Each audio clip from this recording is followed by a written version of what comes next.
Live from Fox 13 Studios, this is Live at 4:30. Welcome back. Our top story at 4:30. A teen shot by police near the Rio Grande in Salt Lake City took a plea deal today. Back in February of 2016, police say Abdi Mohammed refused to stop beating a man with a metal broom handle, and an officer was forced to shoot. In the past 18 months, Mohammed has gone through the juvenile court process, and today off camera, the 19-year-old told us he's glad the judge has closed the case so he can move on. I'm pleased that we were able to get his custody with the state terminated, and hopefully moving forward with the support of family, the refugee center and others, that he'll be able to better engage in treatment and be able to move forward in his life. As part of the plea deal, Mohammed admitted to allegations of aggravated assault with a deadly weapon and possession of controlled substance. Both are third-degree felonies. He was also ordered to pay a $500 fine. Friends, family, and fellow musicians are celebrating the life of a Utah man killed in a London terror attack this weekend.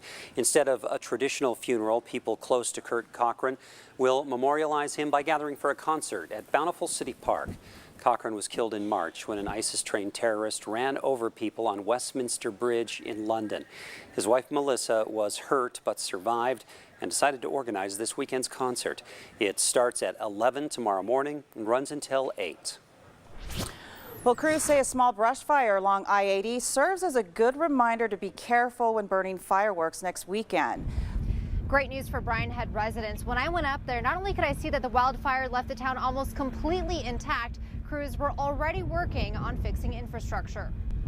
The town manager said that once the evacuation order is lifted, he said it's likely that Highway 143 between here and Parowan and over in Panguitch will probably still be closed. He says that he expects residents to be able to access the town from the south. In Parowan, Lauren Steinbrecher, Fox 13 News, Utah. Starting today, you can legally buy fireworks in Utah, but the dry heat has purchases coming with a warning. Fire crews say they are worried about sales because of the growing number of wildfires across the state. 5 counties have already made firework restrictions for the upcoming holidays. Those restrictions also include the use of open fires and smoking. Even though you can buy them today, that doesn't mean you can set them off. By law, you can only light fireworks 3 days before the holiday and 3 days after.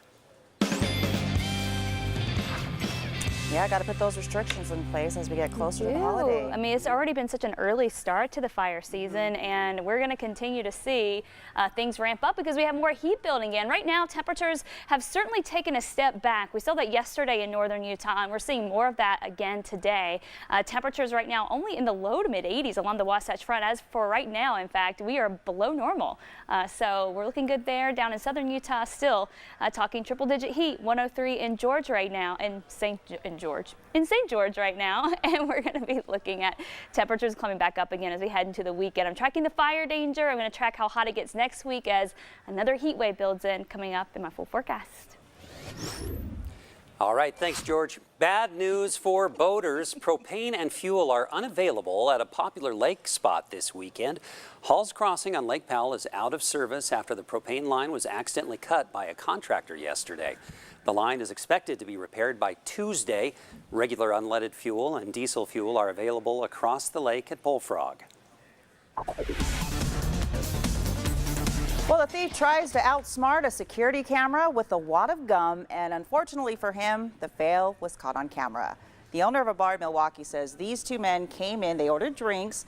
Well, then they pretended to play a game, and that's when one of the men saw a security camera and put gum over the lens. There you see that. It's covered up. That's gum. Yeah, covering it up. And it probably erases the part where he looked right into the camera. But here's the thing. He didn't realize that the bar has other cameras. So they caught the men stealing money out of the gaming machines. The 2 got away, though, and police are still searching for them. Well, it's not something you'd expect to find in a rental car. Coming up, what one man discovered and how it could have landed him in serious trouble if he got caught. And after the break, we're taking a look at the proper way to retire an American flag on this 4th of July holiday. Triple-digit heat today, and this is just starting a long stretch of it. I'm tracking that and better storm chances ahead to your full forecast coming up. And today at 4:30, hit in the head with a sock full of rocks. A minor league baseball player is recovering after an attack in Salt Lake City, who police have in custody.